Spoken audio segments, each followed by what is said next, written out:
Welcome to our channel. நான் இப்போ உருளைக்கிழங்கு சீஸ் பால் செய்ய போகிறேன். அதுக்கு நான் கொஞ்சம் கேரட் சீவிருக்கேன், கொஞ்சம் கோஸ் சீவிருக்கேன், கொஞ்சம் குக்கும்பரு, ஒரு உருளைக்கிழங்கு வேக வச்சுருக்கேன். இதெல்லாம் இப்போ ஸ்மாஷ் பண்ணிடணும். ஸ்மாஷ் பண்ணிவிட்டு எப்படி செய்கிறதுன்னு காட்டுறேன். இப்போ இதை ஸ்மாஷ் பண்ணி வச்சுருக்கேன். இதில் நான் இப்போ உருளைக்கிழங்கு சீஸ் எப்படி பண்ணுறதுன்னு காட்டுறேன்.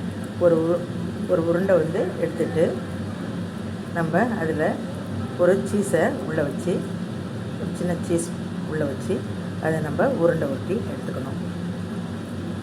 இது மாதிரி நிறைய எடுத்துக்கணும். அது மாதிரி நான் செஞ்சுட்டு காட்டுறேன். இப்போ இது மாதிரி செஞ்சு வச்சுட்டேன். இப்போ நம்ம இதை நம்ம இது பேக் பண்ணி இப்போ எண்ணெய்க்குள்ளே போட வேண்டியதான். நான் ஒரு எண்ணெய் சட்டியில் எண்ணெயை ஊற்றி நான் இப்போ அடுப்பை பற்ற வச்சு ஊற்றி வச்சுருக்கேன். எண்ணெய் காயட்டும், காஞ்சோன்னே போடுவேன். நான் இப்போ கொஞ்சம் கடலை மாவு, கொஞ்சம் மிளகாத்தூள், கொஞ்சம் பெருங்காயத்தூள் போட்டு கரைச்சி வச்சுருக்கேன். அதுக்குள்ளே இந்த உருளைக்கிழங்கு சீஸ் பாலை போட்டு நான் இப்போ எண்ணெய்க்குள்ளே போட போகிறேன். எண்ணெய் காஞ்சிருச்சான்னு பார்ப்போம். இன்னும் எண்ணெய் காயலை, எண்ணெய் காயட்டும். இப்போ இதை நான் எடுத்து இப்போ நான் இதுக்குள்ளே போட போகிறேன்.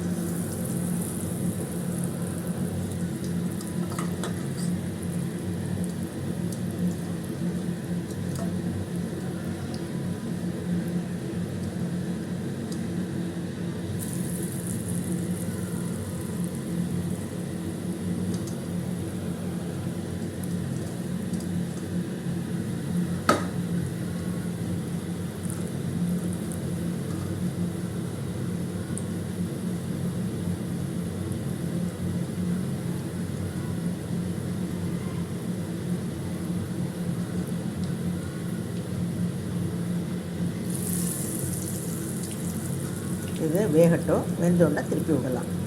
இது வெந்துட்டு இதை நான் இப்போ திருப்பி போடுறேன்.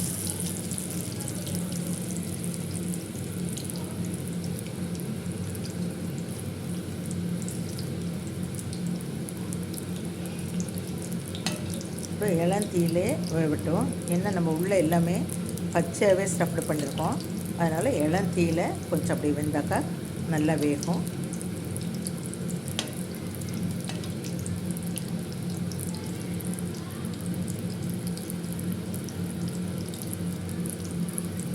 இப்போ வெந்துருச்சு.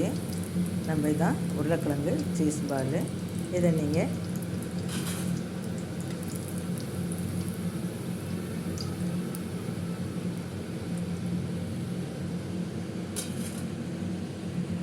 இதுதான் உருளைக்கிழங்கு சீஸ் பால்.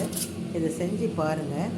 உங்களுக்கு பிடிச்சிருந்தால் லைக் பண்ணுங்கள், ஷேர் பண்ணுங்கள், சப்ஸ்கிரைப் பண்ணுங்கள், பெல் பட்டன் அழுத்துங்க, கமெண்ட்ஸ் கொடுங்க. தேங்க்யூ.